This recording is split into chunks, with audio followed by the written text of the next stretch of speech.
Everybody. Welcome to another episode of Cannabis Unlocked.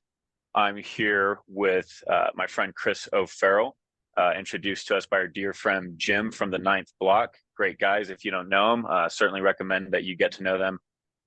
Done everything that we need on the marketing front for the business. Jim put us in touch with Chris a few weeks ago. Chris is a former Marine. Thank you, sir, for your service. He's been in the cannabis industry now for 10 years. Started off in Colorado, now lives in northern Nevada. He's worked in cultivation since then, and I guess more recently authored a book focused on best practices for the cultivation industry. With that, Chris, how about a quick introduction from yourself, kind of who you are, your background, and we'll get into some questions here about your book, the best practices, views on the regulatory front, expectations from the capital markets, et cetera. Thanks so much. Welcome to the show, Chris. Awesome, man. Yeah, thanks for having me. A little bit about myself, as you mentioned, was in the Marine Corps Infantry for about 5 years. After that, moved out to Colorado and was in the Colorado market for about 4.5 years before East Coast market started to open up. I saw a need for, skilled operators out east, so started a consulting company, my first consulting company, Optimal Cannabis Consulting Services, back in 2018, I believe. And then first gigs that I got upon moving east were with the Cleveland School of Cannabis, where I wrote the curriculums for cannabis cultivation and commercial cultivation operations.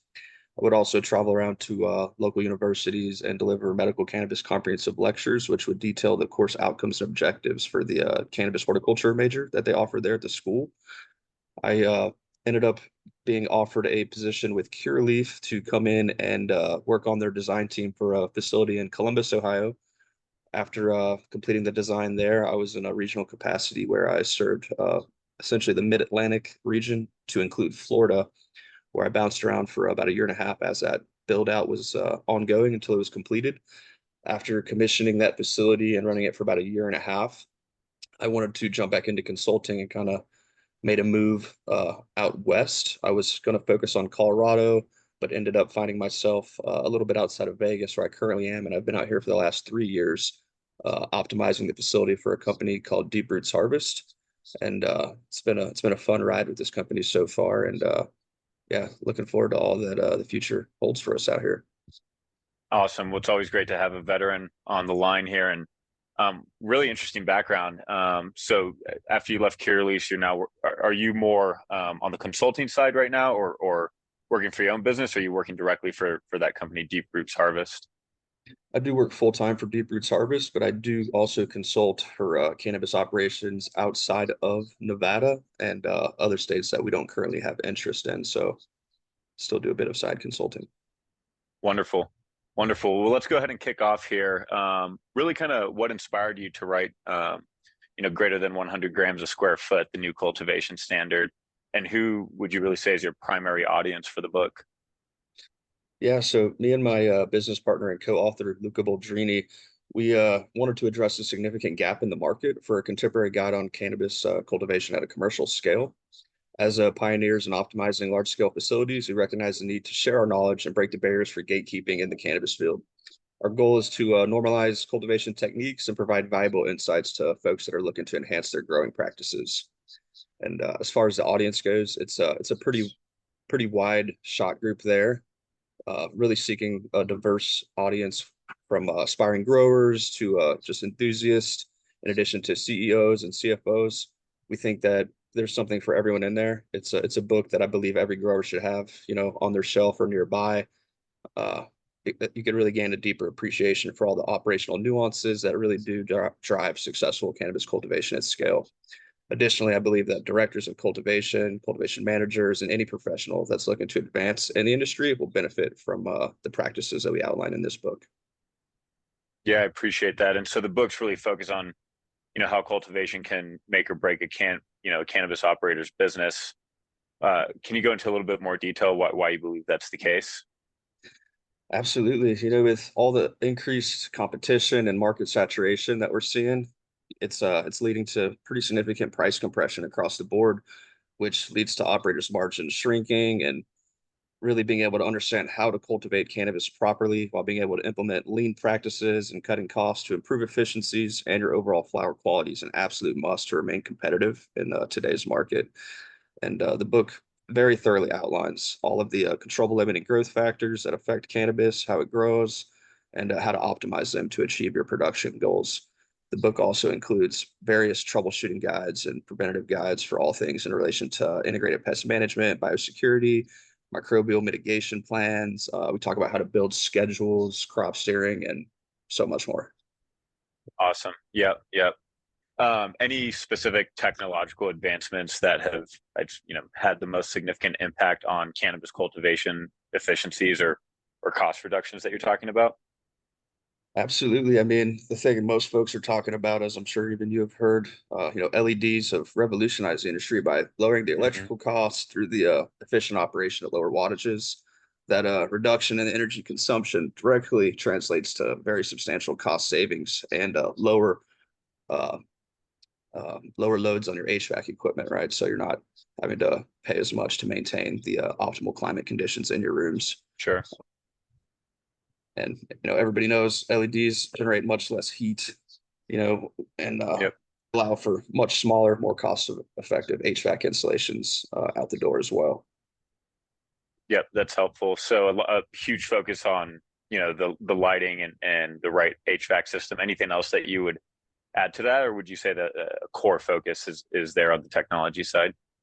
I think from a crop steering perspective, having substrate sensors to identify what's happening in the substrate while also being able to implement the correct generative and vegetative cues to the plants has also really taken the industry a step forward, really understanding what's happening in the root zone while tailoring your climate, accordingly really allows for plant optimization, which is something that, we haven't really seen in cannabis and really ever until these last couple of years. It's been in traditional, plant production for a long time, but it's really starting to catch traction now in cannabis. Yep. Yep. You mentioned something when I asked that question about, the pricing pressures and pricing compression. The industry, across the board has seen a lot of volatility as, states enter more mature phases, and more cultivators come online. You see that pricing compression. How do cultivators, or fully vertical operators, how would you recommend they adapt their strategies to cope with the fluctuating market demands and those pricing pressures? It's a it's really important for all parts of your business to be very collaborative with one another. Your retail should be gathering data, building patient profiles if necessary, collaborating and working with your production team to develop products that are selling good at the retail level, to include your production labs, your extraction team, and then tailoring your grow plans accordingly to meet those market demands. Yep. Yeah. Okay. So any examples from your own experience in either your current endeavor or your past life with Curaleaf or before that, of your own experiences where strategic shifts were actually made, and necessary that you guys played a part in? I'm sorry, could you repeat that one more time? Yeah. What do you have any examples from your past life, right? From your own experiences where you guys have implemented some of these strategic shifts, where necessary. So, at Curaleaf or at Deep Harvest, what types of things have you guys done in the real world that you can talk about? Definitely, yeah. Kind of piggybacking off of the last answer, just being in tune with market demands is just so essential. Cultivators need to be placing very strong emphasis on acquiring and cultivating like very desirable genetics that are popular in their market. For an example, during a period of shifting consumer preferences, we transitioned to growing strains with higher terpene profiles and unique characteristics that were in demand, like the purple strains and the plants that end up having more anthocyanin production, which leads to different colors of different cannabis strains are more desirable at the retail level. So being able to identify those and then work with breeders that have stable genetics that are commercially viable is one great way to It's a it's a navigate tough that. it's a tough market to solve for, especially on the genetics side. We've seen some interesting genetics companies throughout the years that have, I'd say, had really powerful IP, But due to various factors like interstate commerce not allowing for plants to be moved across state lines, or difficulty even in getting seeds across sometimes, although sometimes they magically appear in the right state. Have you guys worked with any specific genetics companies out there? Or do you guys focus on crafting and creating your own IP on the genetic side? Yes, yes. I've worked with a number of different genetics companies. Uh, Compound Genetics, we've got some of their genetics going right now. They've always produced great things. Ethos Genetics, based out of Denver, Colorado. My buddy Colin Gordon runs that company. Yep. He's always had very solid commercial lines. Got strains that I've been running from him for almost 10 years now. They're still just doing very well in all aspects of production. Yeah. Just out of curiosity, kind of going a little off path from some of the questions that we have kind of preset here. How important do you think genetics really are to the consumer? You know, I think over the years, consumers are becoming more and more aware of the different cannabinoids and the different effects that they have on someone's ECS. Like, are you seeing that people are more inclined towards just high potency THC, which is, I think, what the average consumer has been looking for when they go? Or do you think that color, smell, terpene profile, profile of CBD, CBN, et cetera, is becoming more important to them? It's really a question of market maturity with that one, like Sure. in most medical markets, people will seek out, strains with like high CBG and THCV, which are, very unique cannabinoids and less not as common. However, as I'm sure in less mature markets that are that start out rec, typically will have a most bang for your buck mentality where folks are just Totally. looking for, just super high testing THC strains, not so much a focus on the effects, but just, most bang for your buck in terms of THC.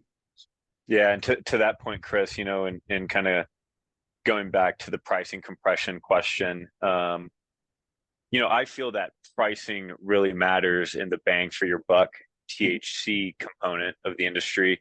Curious, do you think that pricing compression affects those users as much that are looking for those rare cannabinoids that you're talking about? Or do you think that there's more, I guess, more of a moat around those types of strains or genetics where people are out there seeking those rare cannabinoids? So the price compression definitely affects the way people spend their money at the retail level, no doubt about that. It really boils down to what folks are looking for when they go there, and then how educated the retail folks are that are working in that specific Sure. dispensary, and what they're able to relay as far as what folks are looking for goes.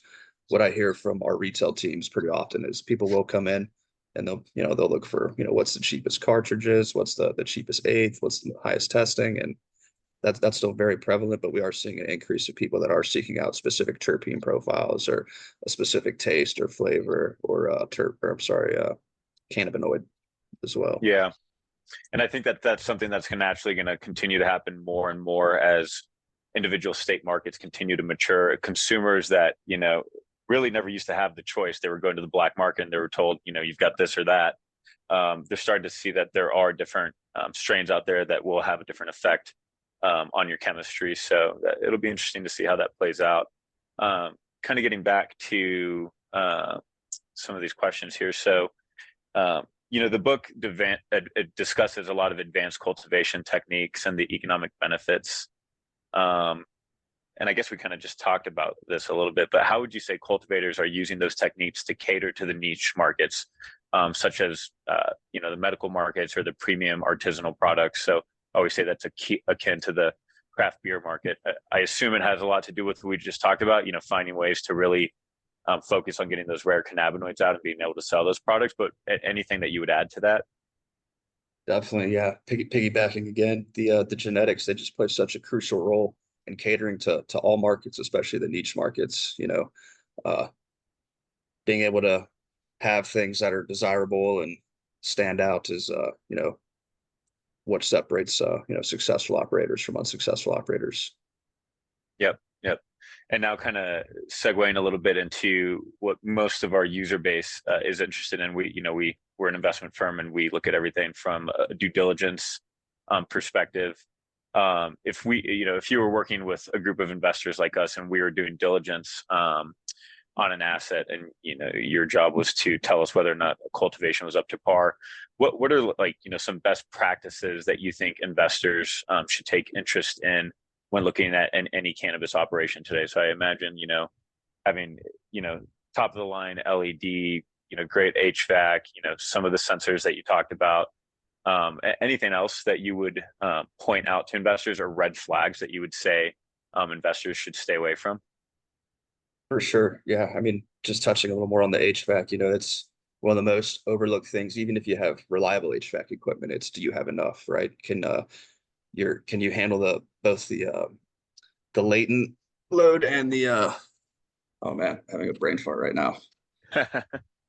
Your latent and sensible load. If you size it appropriately, you'll typically be in good shape. Some folks go in and they'll think that they have enough, and they'll pump, a couple 100,000 BTUs into the room and not be able to effectively cool or dehumidify the room, or they won't have the proper controls in place to prevent over dehumidification. So really getting engineers involved, having an architect, having somebody who can go through and make sure everything is up to code will really save a lot of heartache in the long run. Additionally, when you're looking at things from like a equipment perspective, like what are you going to use to control it as far as your building management systems go? You're going to want to have reliable fertigation systems. You're going to want to have reliable climate controls that have remote offsite capabilities with redundancy built in, with alerts, and uh, having the right sensors in place. Early warning detection system on your HVAC to sense vibrations. Like really want to make sure that everything is dialed and thoroughly planned out before trying to get into any kind of facility. Definitely. One major red flag that we've noticed when we come across different cultivators out there, and really they vary in levels of sophistication, is simply the layout and the footprint of the facility, like going from room to room. Would you say that layout and footprint matters tremendously, or what would you focus on there? Absolutely. That would boil down to scale. If you're operating in less than, 5 to 10,000 square feet, layout is important, but not as important as it would be if you're talking, 100 to 200 plus thousand square feet, right? Like the bigger you Yeah. get, the more that layout needs to be in a manner that, you're coming out of your clone room, you're going into your bedrooms, you're pulling out of your bedrooms, and you're loading one of however many of your fly rooms you have. The longer you're transitioning materials and hallways, the longer or more chance you have of exposing those plants to contamination and spores and such that could easily be germinated under the right conditions when you put them into the Yeah. rooms. You'd think that it'd be logical to have a systemic process that flows very easily in these facilities, but I can't tell you how many times we've been into facilities where we're just crisscrossing across the hallway all day. And it's funny because the errors that happen in those facilities are typically much higher. So kind of moving on here. So this is going to be kind of our last but not least. So, where do you see the future of cannabis cultivation heading in the next 5 to 10 years? We're anticipating some federal changes in cannabis legislation via, potential for rescheduling, maybe more in the next 10 years, I'd say, potentially interstate commerce opening up one of these days. Uh, what can cultivators do today to prepare themselves for the cannabis business of tomorrow? For sure. Yeah. In the next 5 to 10, the industry is definitely set up for very significant growth, driven by federal legalization and mass market consolidation. Definitely going to be a huge wave of mergers and acquisitions by larger multi-state operators that, have the cash flow available to swallow up all those smaller operators. And in order to really strategically place yourself, it's going to be a number of things, first and foremost being, your margins, right? Like what is your cost at? If you're not producing for less than $1 a gram and you're not profitable at, 800 to $1,000 wholesale pounds, you're not going to end up being able to make it in the long run, I don't believe. So really putting a focus and emphasis on being lean and operationally sound and cutting cost while still maintaining high standards for quality and efficiency is going to be what separates successful operators from unsuccessful operators. All right. Well, those are strong words there, Chris, and I'm sure that they will stand the test of time. Look, we kept it short but sweet here. I think part of that is that you've just written a book. We need people to go pick this thing up and It'd be a great way for folks to get a deeper dive into your brain and your mind and how this business should be run from the cultivation side. So you heard it here first, folks. Go pick up the new Cultivation Standard by Chris O'Farrell. Chris, thank you so much for joining the podcast. Should anybody look to get in touch, certainly reach out to me. Most of the folks know how to get in touch with us here at Key. Chris, what's an easy way to find you? You guys have a website, or how can people find you? We do, yeah. We could we're very responsive over LinkedIn, myself and my co-author and business partner, Luca Boldrini. We also have the greater than 100grams.com. It can also be found at collabcannabis.com as well. Right on. Awesome. Thank you so much, Chris. I appreciate your time, and keep on fighting the good fight for us, man. Thank you so much. Hey, thanks for having me.